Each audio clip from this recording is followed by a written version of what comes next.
Star Wars 7x7 episode 1845 today. Another update about the Rise of Skywalker that came out of San Diego Comic-Con but did not come out of Lucasfilm. Let's talk about it.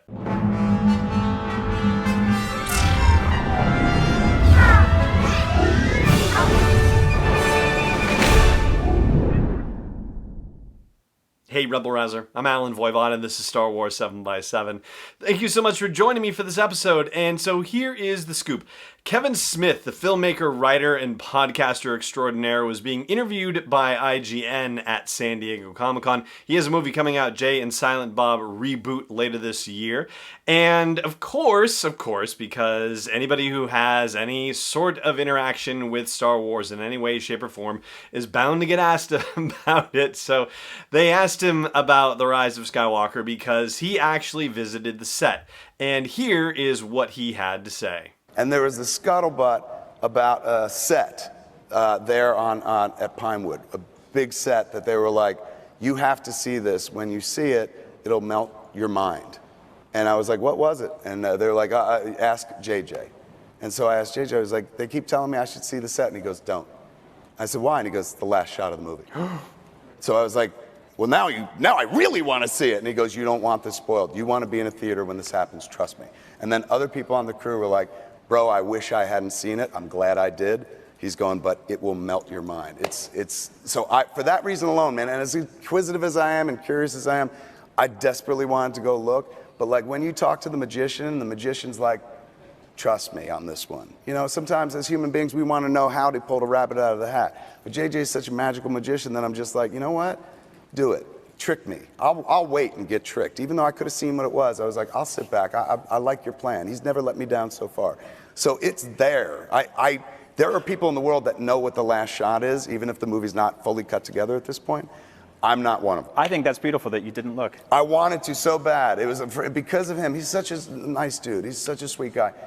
He said it with such sincerity. It wasn't like, bro, don't do this. He was just like, you don't want to do this. You want to see this in a movie theater. And he said it as a film fan. And at that point, I was like, I hear you. I heard it as a film fan. And there you go. And again, that footage is from IGN. So here's the interesting thing. Well, there are actually a lot of interesting things about it. But the thing that I find most interesting about it is the fact that when Kevin Smith has visited Star Wars sets previously with The Force Awakens and with The Last Jedi, his feedback has all been from himself. It's been him saying, like, my mind was blown, it was amazing, it was awesome, blah, blah, blah. In this particular case, he is not saying that, and in fact, he did not venture an opinion at all about the stuff that he saw when he was on set. The opinion that he's relaying is the opinion of crew members that he talked to about a thing that he decided ultimately not to check out. So even though Kevin Smith may have developed a reputation over the years for saying things that tend to stir up a lot of passion, in this particular case, you kind of have to take it with a grain of salt because he is only reporting what people are saying to him. He's not actually expressing his own opinion on the subject. But it does, of course, lead us to the question, just what incarnation could that shot have been that it would melt his mind and other crew members' minds? Well, let's talk about some possibilities. No spoilers after the break. Stay tuned.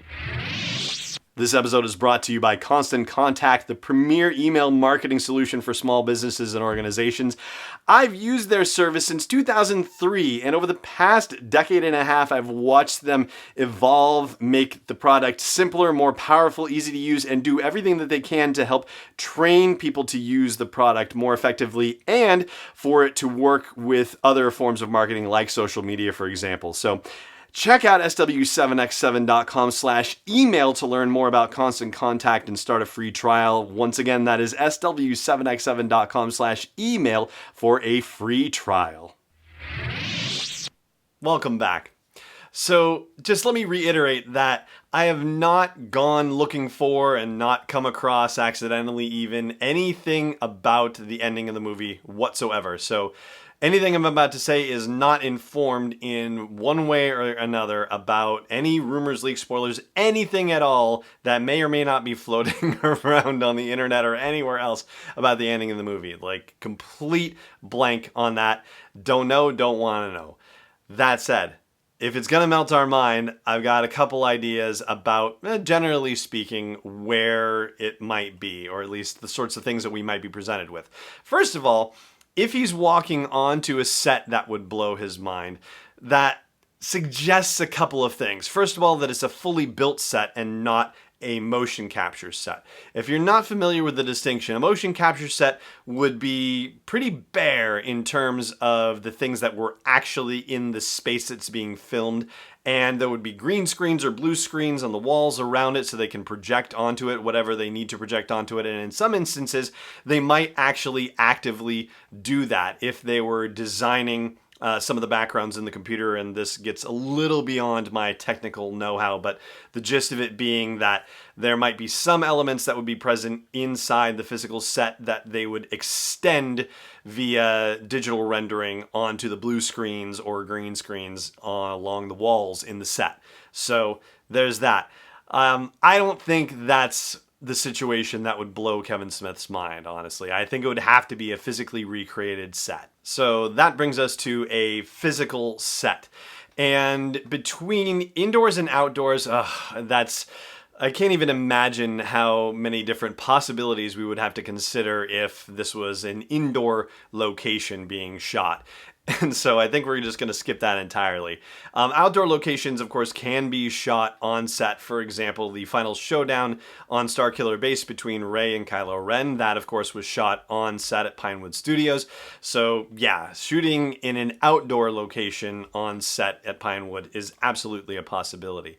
Knowing that Kevin Smith's love of Star Wars goes all the way back to the original trilogy, and in fact, that's probably where it's most deeply rooted, that would be the sort of thing I would think would blow his mind. And so far, we've only been introduced to 2 planets appearing in The Rise of Skywalker, Pisana and Kijimi. And as far as Star Wars movies go, that's way too few planets. I mean, I think the minimum for any Star Wars movie is either 3 or 4. I'm pretty sure it's 3. That sounds about right to me. Naboo, Coruscant, and Tatooine for The Phantom Menace. I think that's the absolute minimum. So there you go. It's going to be more than 2 planets in The Rise of Skywalker is basically what I'm getting at. And so this leads me to believe that it's a set that represents a planet that appeared in the original trilogy, and, I'll go out on a limb and I'll say Dagobah. That'll be my guess, but I would love to hear what your guess would be. And you can do that wherever you happen to catch this episode that has a comment section on it, and if not, then please go to sw7x7.com and drop a comment in there and let me know where you think it might be. But for now, that's going to do it for today's episode of the show. Thank you so much for joining me for it, as always, and may the Force be with you wherever in the world you may be. This podcast is not endorsed or sponsored yet by Lucasfilm Limited, Disney, or 20th Century Fox. It is intended for entertainment and information purposes only. Star Wars, the Star Wars logo, all names and pictures of Star Wars characters, vehicles, and any other related Star Wars items are registered trademarks and/or copyrights of Lucasfilm Limited or their respective trademark and copyright holders. May the Force be with them. All original content is copyright 2019 by Star Wars 7x7. We hope you love it.